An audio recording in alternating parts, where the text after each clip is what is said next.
नमस्कार दोस्तों, कल तक जो मूर्ख बोल रहा था कि भारत अब पूरी तरह से हार चुका है, भारत को अब तालिबान से दूर रहना ही बेहतर होगा, भारत को अगर अपना जान बचाना है तो तालिबान के मुद्दे से अब दूर हट जाए, क्योंकि तालिबान अब खुखार हो चुका है और कुछ ही हफ्तों के अंदर अब पूरे अफगानिस्तान पर कब्जा कर लेगा।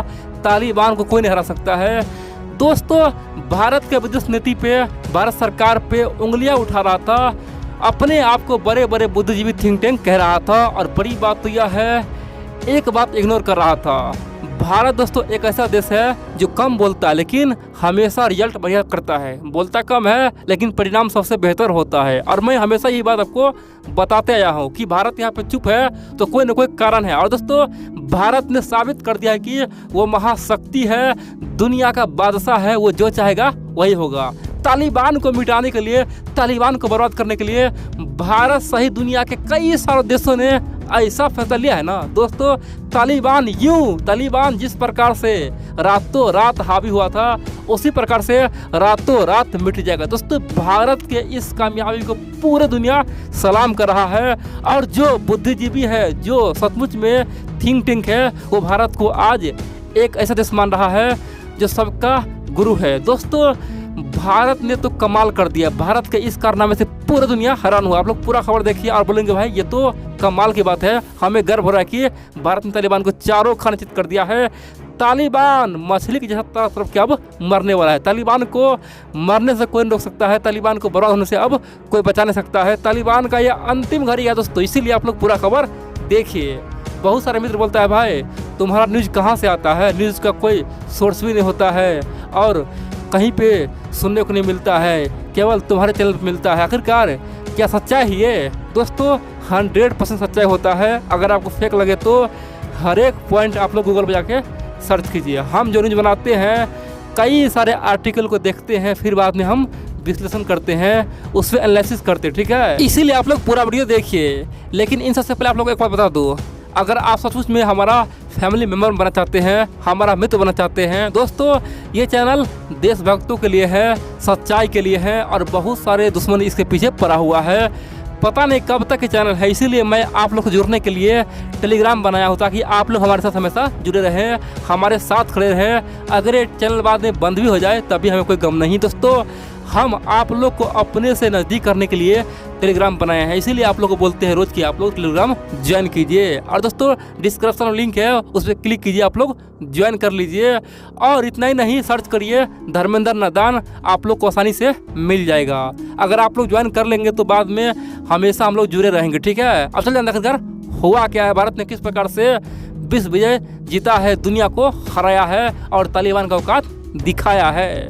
दोस्तों, एक बात तो आप जान लीजिए, Taliban same to same graph के जैसा है। जिस प्रकार से शेयर बाजार में अचानक से कोई शेयर ऊपर जाता है फिर नीचे गिरता है, दोस्तों आप देखेंगे बिटकॉइन चाहे लिटकॉइन हो गया, दोस्तों जो भी क्रिप्टो करेंसी है वो अचानक ऊपर जाता है फिर नीचे गिरता है, उसका यही कहानी है। सेम टू सेम तालिबान का होगा, ये मैं पहले बोल चुका हूँ। देखिए, तालिबान जितना रफ्तार से ऊपर जा रहा है ना, उतना ही रफ्तार से नीचे गिरने वाले हैं। आप बोलेंगे भाई ये क्या बात हुआ, तालिबान तो सबको पछाड़ रहा है, तालिबान तो आज अफगानिस्तान में तंदम मचा दिया है, हमें यकीन नहीं हो रहा है।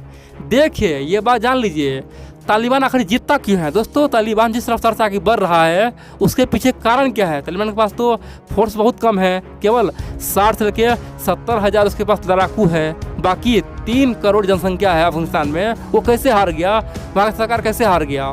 दोस्तों, एक बात जान लीजिए, यहाँ पे तालिबान नहीं जीत रहा है, यहाँ पे अफगानिस्तान के लोग खुद ही गद्दार है, वहाँ के लोग बहुत बड़ा धोखेबाज है। अमेरिका दोस्तों इसीलिए वहाँ से भाग गया। अमेरिका जान लिया कि भाई यहाँ पे इतना हम कई ट्रिलियन खर्च कर दिए, सब कुछ सेना उतार दिया, लेकिन यहाँ के लोग गद्दार है, जो बोलता कुछ है करता कुछ है, यानी कि तालिबान को ही साथ देता है। वहाँ के लोग बोलता है कि तालिबान ही हमारे लिए भगवान होगा, अशरफ गनी तो शैतान है। दोस्तों, इसीलिए अंदर ही अंदर सब तालिबान से मिला हुआ है, दिखावा के लिए सब सरकार के साथ है, दूसरी ओर सब तालिबान के साथ है। और दोस्तों, इसी कारण से यहाँ पे कोई पहुँच रहा है वो हार जा रहा है, इसी कारण से अफगानिस्तान सरकार भी हार रहा है, इसी कारण से भारत भी यहाँ पे एंट्री नहीं किया। भारत को पता था कि यहाँ के लोग हमें भी धोखा देगा, हम लड़ेंगे उसके लिए, लेकिन वहाँ के लोग हमें ही धोखा देगा, तो इसीलिए भारत वहाँ पे एंट्री नहीं किया। आप बोलेंगे आप तो क्या होगा, भारत यहाँ पे एंट्री भी नहीं कर रहा है, तालिबान मजबूत हो रहा है तो कैसे तालिबान हार जाएगा, कैसे तालिबान खत्म हो जाएगा। दोस्तों, भारत ने एक नीति अपनाया है। नीति यह है कि भारत चाहता है कुछ दिन सचमुच में तालिबान पूरे अफगानिस्तान पे कब्जा करे। उसके बाद जो लोग कल तक तालिबान का साथ दे रहा था ना, वही फिर अपना माथा पटकेगा, सर फोड़ेगा और बोलेगा कि हमें बचा लो, हमने बहुत बड़ा ब्लंडर कर दिया तालिबान के साथ देखे, तालिबान को मजबूत करके हम लोग बर्बाद हो गए हैं। दोस्तों, जिस दिन तालिबान पूरे अफगानिस्तान पर कब्जा कर लेगा, देखेंगे फिर वहाँ पे आम लोगों को जीना हराम हो जाएगा। फिर लड़कियों को दोस्तों जीना हराम हो जाएगा, किसी को गोली मारेगा, बिना दृष्टि सबको खत्म करना शुरू कर देगा। और फिर जो लोग आज गद्दारी कर रहे हैं सबके साथ, जो लोग आज अशरफ गनी को धोखा दे रहा है, वही लोग कल चिल्लाएगा, बोलेगा कि हमें बचा लो। और दोस्तों, भारत चाहता है कि वो दिन आए, उसके बाद ही फिर यहाँ पे एंट्री किया जाएगा, तब जाके अफगानिस्तान में सब लोग भारत का साथ भी देगा और अफगान फोर्स का भी साथ देगा। और दोस्तों, भारत अब क्या करेगा, भारत के पास तो एंट्री करने का मौका है नहीं, इसीलिए भारत ने एक प्लान बनाया है। भारत चाहता है कि धीरे धीरे तालिबान मजबूत हो, उधर धीरे धीरे भारत चाहता है कि पूरी तरह से तालिबान को कट कर दे। अब बोलेंगे कैसे कट करेगा। दोस्तों, भारत चाहता है कि पूरे दुनिया से तालिबान को कट कर दे। तालिबान अगर कुछ दिन के लिए वहाँ पे सरकार बना भी ले, पावर में आ भी जाए, तो उस सरकार को कोई मान्यता नहीं देगा, ताकि तालिबान खुद ही कमज़ोर हो जाए और गुस्से में आके खूब उत्पात मचाए, अपने पड़ोसियों को सताए, यानी कि पाकिस्तान में तांडव मचाए, अपने ही देशों पे तांडव मचाए और लोग उससे परेशान हो जाए, फिर दुनिया उस पर बड़ा प्रतिबंध लगा दे। और दोस्तों, इसीलिए भारत ने एक माहौल खड़ा किया है। खासतौर पे जब से यूनाइटेड नेशन में भारत प्रेसिडेंट बना है, तब से लेकर तालिबान पे अब तक कई बड़े बड़े चर्चे हो चुका है। तालिबान को भारत घेर चुका है, यहाँ तक कि मानवता दुश्मन कह चुका है। और बड़ी बात तो यह है, भारत ने कल ही एक ऐसा कारनामा कर दिखाया। दरअसल दुनिया के 12 से अधिक देश भारत के साथ आया और सबने ओपनली कहा कि तालिबान बंदूक के नोक पे सरकार बना ले, कोई दिक्कत नहीं है, हम उसे मान्यता नहीं देंगे। दोस्तों, यहाँ तक कि यूनाइटेड स्टेट यानी कि अमेरिका हो गया, यूएन हो गया, दोस्तों यहाँ तक कि ब्रिटेन हो गया, जर्मनी हो गया, यूरोपियन यूनियन, यहाँ तक कि चाइना, पाकिस्तान, यानी कि 12 से अधिक देश और यूनाइटेड नेशन, यूरोपीय संघ सब ने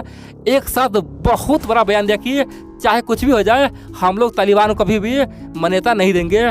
जो बंदूक पे रोक पाएगा उसे कभी भी हम लोग समर्थन नहीं करेंगे। आप बोलेंगे तो इससे क्या होगा। देखिए, भारत कम से कम 1-1.5 साल में तालिबान को दुनिया के में बदनाम कर देगा। और अब देखेंगे 2022 में जब भारत यूनाइटेड नेशन से फिर से प्रेसिडेंट बनेगा, दोस्तों अब देखेंगे 2022 में भारत सहित दुनिया के तमाम देश अफगानिस्तान में फोर्स उतार देगा, यानी कि यूनाइटेड नेशन की मदद से। दोस्तों, यूनाइटेड नेशन शांति स्थापित करने के लिए दुनिया कोने कोने में अपना फोर्स भेजता है। तो देखेंगे 1.5 साल में भारत वहाँ पे फोर्स उतरवा देगा और तब तक अफगानिस्तान के लोग भी तालिबान से पक जाएगा, यानी 1.5 साल में अफगानिस्तान के लोग अपना जान का भीख मांगेगा और गलती का अफसोस करेगा। और इसी समय भारत खासतौर पे यूएन का सेना वहाँ पे उतर पाएगा। दोस्तों, 1.5 साल तालिबान के हाथ में जाएगा ना, वो भी अच्छा ही है, क्योंकि वहाँ के जो लोग आज गद्दारी कर रहा है, धोखाधड़ी कर रहा है, उसको समझ में आ जाएगा। और फिर देखेंगे दोस्तों, उस समय दुनिया खासतौर पे अफगानिस्तान जाएगा और तालिबान को हमेशा हमेशा के लिए ख़त्म कर देगा। प्लान यहाँ पे ये है।